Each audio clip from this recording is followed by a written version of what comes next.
نبی کریم علیہ الصلوۃ والتسلیم تبوک کی جنگ سے واپس تشریف لا رہے تھے. ایک روایت کے مطابق 70,000 صحابی آپ کے ساتھ تھا, دوسری روایت کے مطابق 1,00,000 صحابی آپ کے ساتھ تھا. نبی کریم علیہ الصلوۃ والتسلیم کے چچے حضرت عباس رضی اللہ عنہ واپسی پر عرض کرتے ہیں, حضور میں نے آپ کی شان میں ایک قصیدہ لکھا ہے, میں وہ پیش کرنا چاہتا ہوں, سنانا چاہتا ہوں, مگر اکیلے نہیں, صحابہ کرام کو حکم دو وہ بیٹھ جائیں, تم صدر محفل بنو اور مجھے وہ قصیدہ سنانے کی اجازت بخش. محبوب کریم علیہ السلام نے صحابہ کو حکم دیا, وہ بیٹھ گئے. 70,000 یا 1,00,000 صحابی کا مجمع بن گیا. سرکار صدر محفل شمع انجمن ہے اور حضرت عباس کو حکم دیا, قل یا ام لا یحفظ اللہ فاک, چچا اٹھو بیان کرو اللہ تمہارے منہ کو سلامت رکھے. پتہ چلا نبی کریم علیہ السلام کے نعت خوانوں کے لیے نبی پاک کی طرف سے دعا ہے کہ اللہ تمہارے منہ کو سلامت رکھے.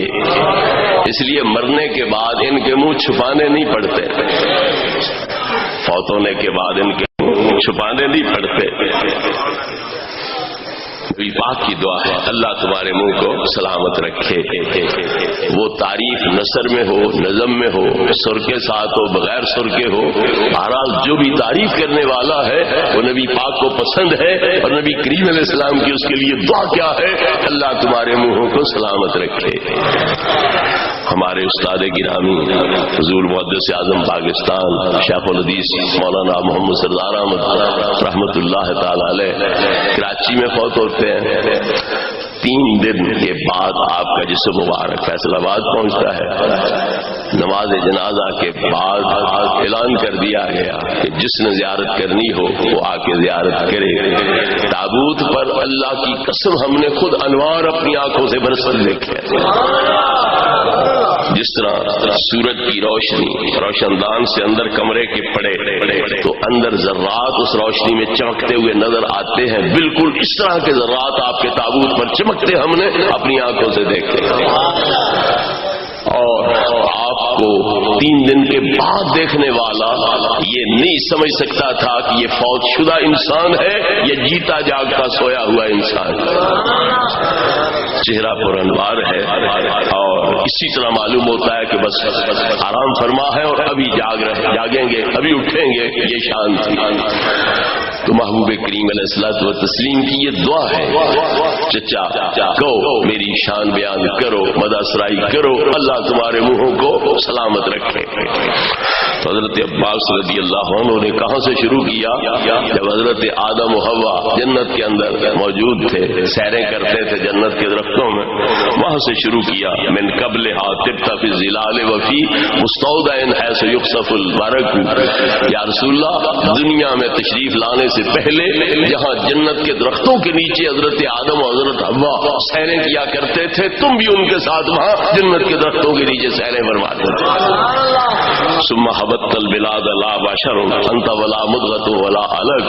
پھر جب آدم علیہ السلام نے دانا کھایا زمین پر اترے تو تم بھی ان کے ذریعے زمین پر آ گئے.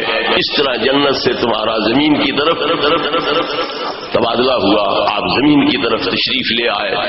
پھر آپ کا نور یکے بعد دیگرے منتقل ہوتا رہا حتیٰ کہ جب نوح علیہ السلام بیڑے پر سوار تھے تو بل لطفۃ ترکب السفینہ وقد الجم نصرا واہلہ الغرق. جب لوگوں کے جھوٹے خدا بھی غرق ہو رہے تھے, مشرک لوگ بھی غرق ہو رہے تھے, تو حضرت نوح علیہ السلام کے ساتھ بیڑے پر تم سوار تھے, بلکہ بیڑے کے ملاح اور ناخدا تم بنے ہوئے تھے. تمہاری برکت سے وہ کشتی سلامتی کے ساتھ جودی پہاڑ پہ لگ رہی تھی. نعرہ تکبیر, نعرہ رسالت, سیدی مرشدی غلام اشرف علی صاحب تھانوی جو علماء دیوبند کے اندر بڑا اہم مقام رکھتے ہیں, ان کو حکیم الامت بھی مانا جاتا ہے, 14ویں صدی کا مجدد بھی مانا جاتا ہے. وہ اپنی کتاب میلاد کے موضوع پر جو ہے نشر الطیب, اس میں یہ 7ویں نمبر پر اس روایت کو نقل کرتے ہیں اور ساتھ ایک شعر انہوں نے یہاں پہ نقل کیا ہے. اگر نام محمد را نیا ورد شفیع آدم نہ آدم یافتے توبہ نہ نو از غرق نہ جینا. اگر آدم علیہ السلام کھانا کھانے کے بعد اللہ رب العزت کی بارگاہ ناز میں نبی کریم علیہ السلام کا وسیلہ پیش نہ کرتے تو آدم علیہ السلام کی توبہ کبھی قبول نہ ہوتی. 350 سال یہاں روتے رہے، زاری کرتے رہے. اس کے بعد اللہ کی بارگاہ میں عرض کیا اللہم اغفر لی بحق محمد صلی اللہ علیہ وسلم، نبی کریم کا صدقہ، محمد کریم کا صدقہ مجھے معاف کر دے. اللہ نے فرمایا تیری بخشش تو گئی ہو، اس کی تو رکھ تسلی، یقین رکھ. لیکن میں یہ پوچھتا ہوں کہ تجھے یہ طریقہ بتلایا کس نے، یہ ڈھنگ سکھلایا کس نے ہے کہ میں اس طرح پر دعا کروں تو اللہ مجھے معاف کر دے گا. عرض کیا ہے خدا بزرگ و برتر، جب تو نے مجھے پیدا کیا، مجھ میں روح پھونکی، میری آنکھیں کھلی، میں اٹھ کے کھڑا ہوا تو تیرے عرش کی طرف جب نگاہ اٹھا کے دیکھا تو جہاں لا الہ الا اللہ لکھا ہوا دیکھا، ساتھ محمد رسول اللہ لکھا ہوا دیکھا. اس دن سے میرے ذہن میں یہ بات اٹھ چکی تھی کہ اللہ کو ساری مخلوق سے اگر کوئی محبوب ترین اور پیاری ہستی ہے تو وہ محمد رسول اللہ کی ہے، اس لیے میں نے ان کے نام کا وسیلہ پیش کیا. تو اللہ رب العزت نے کیا فرمایا؟ صدقت یا آدم لولا محمد لما خلقتو کا. آدم تو نے ٹھیک کہا، ٹھیک سمجھا، اگر محمد کریم نہ ہوتے تو میں تمہیں پیدا ہی نہ کرتا. میں نے تمہیں پیدا کیا ہے تو ان کے وسیلے سے پیدا کیا. تو تھانوی صاحب ایک تو یہ حقیقت مانتے ہیں اور کہتے ہیں اگر نام محمد را بیاورد شفیع آدم، آدم یافتے توبہ، اور ساتھ ہی کیا نو اصغر کے نجینا. تو اگر نو علیہ السلام کے بیڑے پر نبی پاک سوار نہ ہوتے اور اس بیڑے کی ملاحی اور ناخدائی آپ نہ کر رہے ہوتے، وہ بیڑا بھی کبھی کنارے نہ لگتا. اسے لگایا کنارے تو پیارے مصطفیٰ کے نور اقدس نے لگایا. آگے چلیے. جب ابراہیم علیہ السلام کو آگ میں جھونکا، نمرود نے آگ میں پھینکا تو وہ نار گلزار ہو گئی، آپ کے لیے باد بہاری بن گئی، اور آپ کا بال بھی اس آگ نے ٹیڑھا نہ کیا. تو وہ کیوں بچ گئے، آگ کیوں بے اثر ہو گئی؟ اس حقیقت کی ترجمانی کرتے ہوئے حضرت عباس کہتے ہیں ورد نار الخلیل مقتتما فی صلبہ انت کیف یحترق. آپ ابراہیم علیہ السلام کی پشت میں چھپ کر آگ کے اندر جا چکے تھے، جہاں تم پہنچ جاؤ وہاں آگ اثر انداز کیسے ہو سکتی؟ جہاں تم پہنچ جاؤ وہاں آگ اثر انداز کیسے ہو سکتی ہے؟ تو اس نار کو ٹھنڈا کیا، گلزار بنایا تو تمہارے نور نے. یا برد نار الخلیل و یا سبوا عصمت النار وحی تحترق. اس نار کی ٹھنڈک آگ کی ٹھنڈک ہو تو تم، اور حضرت ابراہیم کے بچاؤ کا موجب ہو تو تم. یہ نبی کریم علیہ السلام کے سامنے حضرت عباس بیان کر رہے ہیں. علماء حضرات تشریف فرما ہے، ان سے پوچھیے نبی کریم علیہ الصلوۃ والتسلیم کی ایک حدیث ہوتی ہے قولی، ایک ہوتی ہے فعلی، ایک ہوتی ہے تقریری.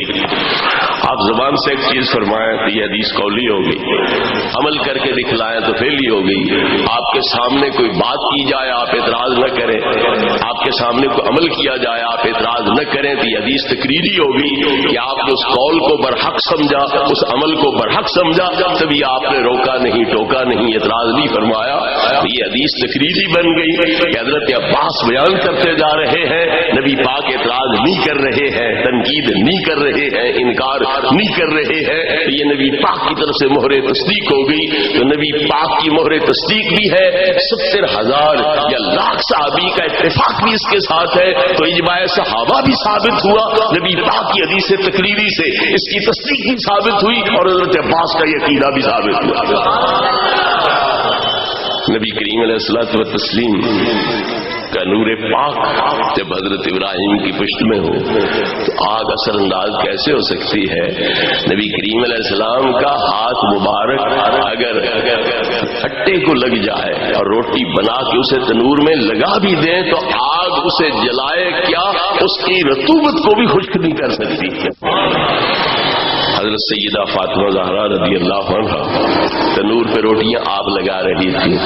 سرکار نے دیکھا کہ میری پیاری لخت جگر نور نظر کا چہرہ آگ سے جھلس رہا ہے، ترس آ گیا. فرمایا بیٹی تو ایک طرف ہو، بقیہ آٹا جو ہے اس کی روٹیاں بنا کے میں لگا دیتا ہوں. آپ نے وہ پیڑے لیے، روٹیاں بنائی، تنور میں لگائی، حضرت زہرا نے اوپر سے ڈھک دیا اسے کہ کچھ دیر کے بعد اتاریں گی، جب اچھی طرح پک جائیں گی۔ تو جب ڈھکنا ہٹایا اور دیکھا تو جو انہوں نے لگائی تھی وہ پک کے تیار ہے، اور جو نبی پاک نے لگائی ہے وہ اسی طرح کچا آٹا کھڑا ہے، اس کے اندر جو رطوبت تھی آگ اسے بھی خشک نہیں کر سکتی۔